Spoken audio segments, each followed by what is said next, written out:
Hi everybody, I'm here reporting on yesterday's 2-1 defeat at Ibrox by Motherwell.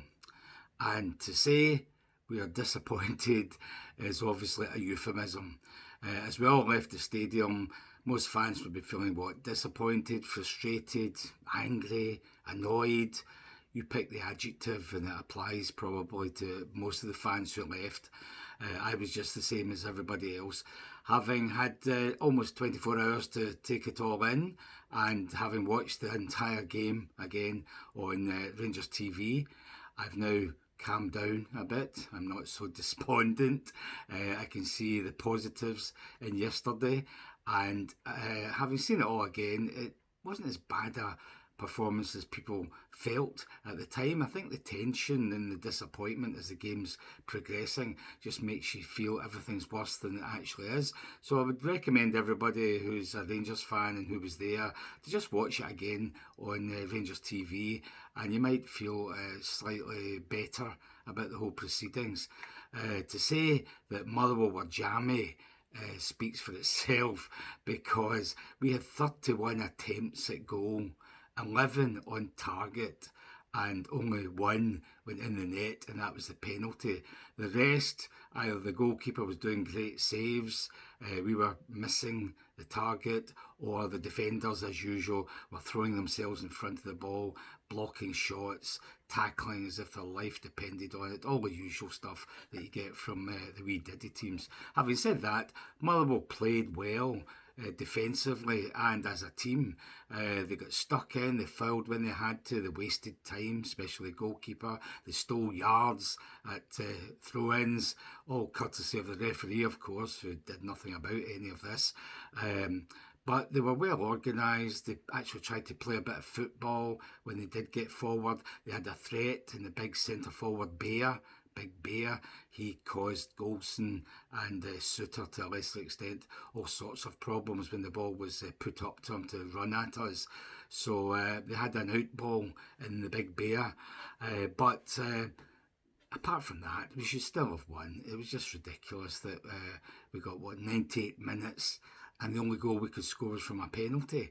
The chances we had, the chances we missed, were just what made everybody so annoyed or disappointed, I suppose.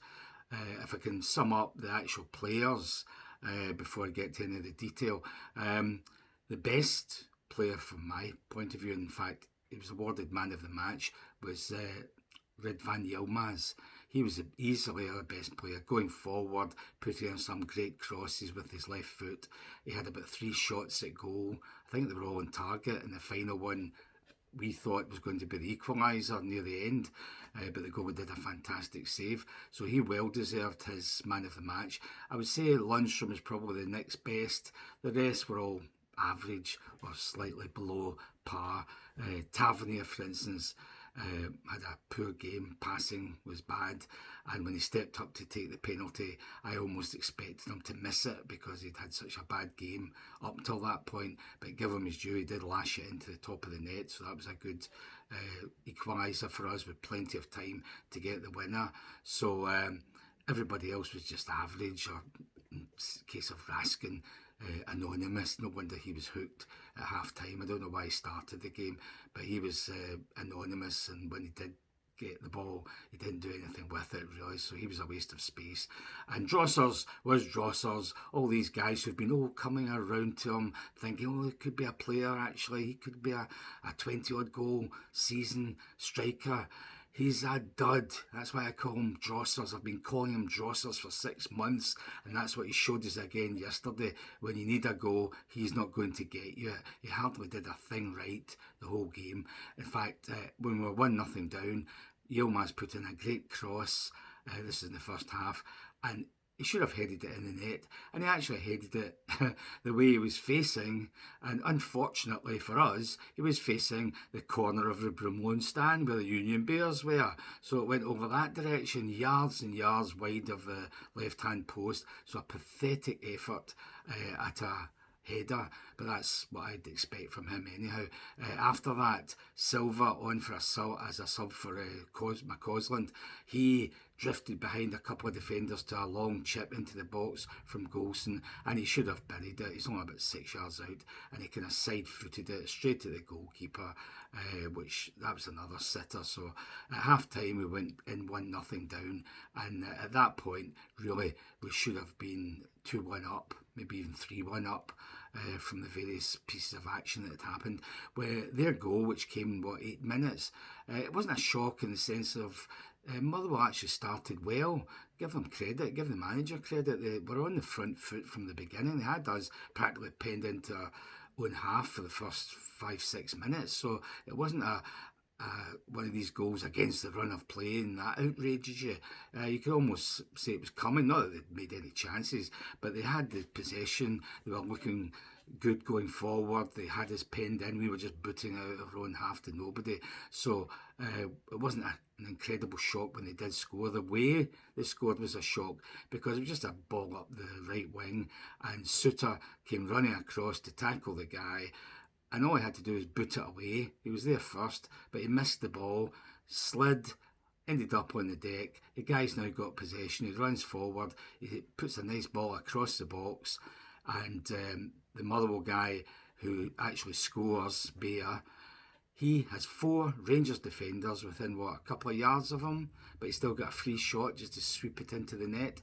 And in fact, when you think about it, with 4 defenders practically surrounding him, not one of them dived in, slid in, threw themselves in front of the ball, the way all the wee Diddy teams, the way Motherwell did that whole game. That's what other teams do against us. Do we not have defenders who are willing to throw themselves in front of shots or block shots before they even leave the guy's foot practically? So that was a shock that there's one guy in the box, 4 of us within a couple of yards of him, and yet none of them managed to do anything to prevent that ball going in the net. The keeper had no chance with that actually. And when you think about it, all the players were pretty average, bar Yilmaz and Lundstrom, as I say. Even Jack Butland, that was his poorest game yet. He didn't make any mistakes as such, but a few of his kickouts were just below par, going to the opposition, whatever. He didn't have much to do. He had 2 or 3 shots from distance straight at him, which he collected, apart from one which he kind of collected, but it bounced away from him and he dived on top of it, which isn't like him. But the goal, the second goal, when the guy headed it at the back post, when you see it again, because we wondered from our angle how it had gone in the net, but when you see it again from on TV from behind the goal, the guy heads it down, Butland's at the near post, and it hits off his leg and goes in. I mean, in a good day, that hits off his leg and goes to safety, or even better, he kicks it away. So it wasn't clever looking at that goal. So a poor day all round, a bad day at the office. I mean, for younger viewers, I should tell you, Jimmy Greaves was a famous Spurs and England striker, and he had a TV show once he'd retired. And one of his favourite sayings was, "It's a funny old game," and this actually proved the point.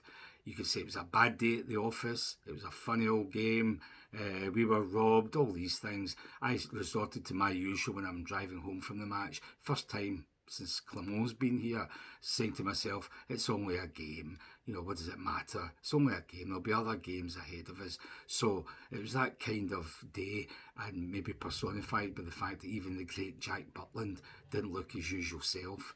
So as I say, 1-0 at half time. We'd had our chances. We should have turned it around by then. Motherwell were doing their best to stem the tide. I think they'd one other shot at goal from 16 yards straight at Jack Butland in the first half, and that was their attacking thread.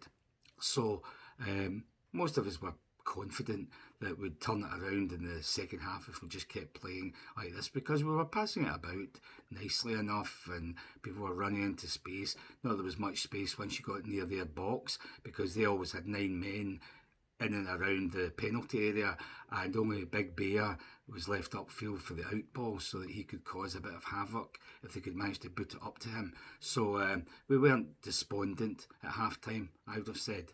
Now, can I just say to people on TikTok, my time here is nearly running out. I don't want to do another part, so if you want to see the rest of this description, you can go on my YouTube channel, which I've just started. You'll find me at Bob the Bear blethers about Rangers, and I'll do the rest of the show on that channel.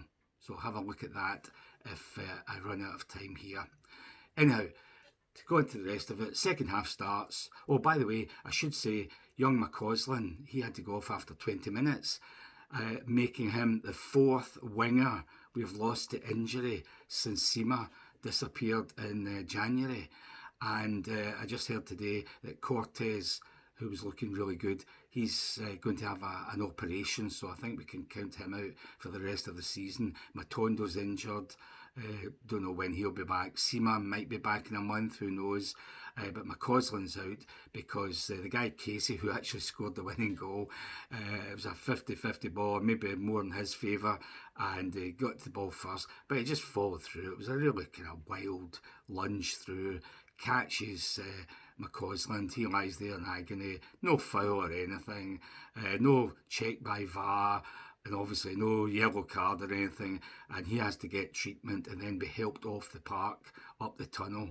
And you think the referee would be thinking to himself, Alan Muir this is, I wonder what happened there, that he's managed to get injured when he didn't even see a foul.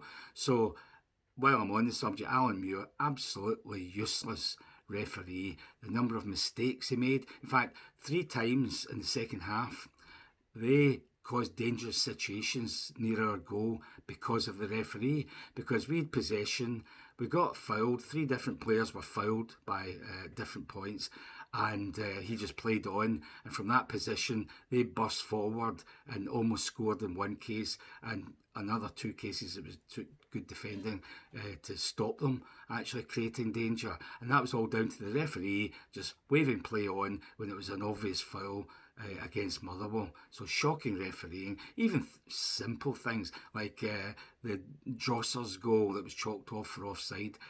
He was 3 feet away from the goal line, so that's where the offside was. He lets the goalkeeper take the free kick 2 yards beyond the 6-yard line. Stuff like that, you know, letting them take throw-ins by stealing, 6-7 yards as they walk and then run up the line before throwing it. So absolutely shocking performance from the referee. I half expected him to deny us the penalty once he'd gone to look at the TV screen. But having said all that, he wasn't to blame for our failures. It was down to us when you have, 31 shots at goal and 11 on target. You should be scoring more than 1 goal, so we can only blame ourselves for failure. It wasn't a poor display, I would say. I wouldn't be getting our heads down. The second half especially, it was attack after attack with the odd breakaway which looked dangerous from Big Bear because he really ragdolled Golston the whole game, but we were firing shots, firing crosses in, trying to pass our way through 9 men in the box, which is practically impossible.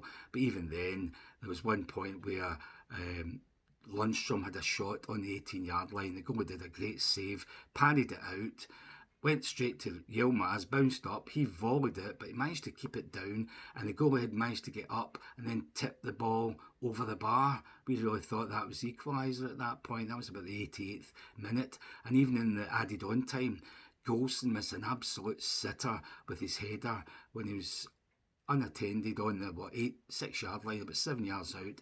Free header, and he heads it by the post. Then a few minutes after that, there was a scramble. I think it was Roof nearly scored. The goalkeeper managed to get his chest in the way and it bounced away. Tavernier chipped it back into the far post, and Suter this time rose up in the 6-yard line, and this time he headed over another sitter. So 2 headers right at the death that should have produced at least one of the goals that we needed to equalise, and both went a-begging. So that kind of summed up, as I said, a bad day at the office. I just hope the players and the fans as well don't let this get us down, because you've just got to write it off. Big Phil has been saying for ages everything's not going to go 100% smoothly between when he took over and the rest of the season. There will be a bump along the road, there will be a blip. Well, this is a blip, a bump in the road. The only thing is, we didn't expect it to come against Motherwell at Ibrox. We expected it to be maybe Rugby Park and even Hearts last week, but not Motherwell. In fact, making it even worse, it's 27 years since Motherwell have beaten us in the league in the top flight at Ibrox. 27 years, but they managed to do it yesterday.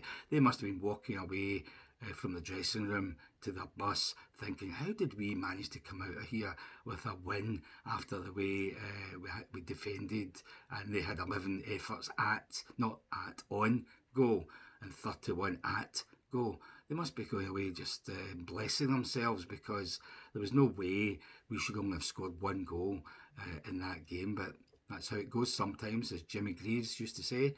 It's a funny old game. So let's put that behind us. Look forward to Benfica in Lisbon on Thursday. At the worst, keep them to a 1-goal win and bring them back to Ibrox the following week, giving us a chance to overturn the deficit and go through to the quarterfinals. That'll improve the mood around the stadium and among the fan base, and even better, knock out Hibs in the Cup next Sunday. And what was a bad result today might not be so important when we look at the grand scheme of things if we're into the Cup semis and have a chance of getting into the last 8 in the Europa. So, not a disaster. Let's look on the bright side, look to the next game, let's get our form back, let's take our chances more, and who knows, this time next week I might be in a happy mood, wondering what all the fuss was about yesterday.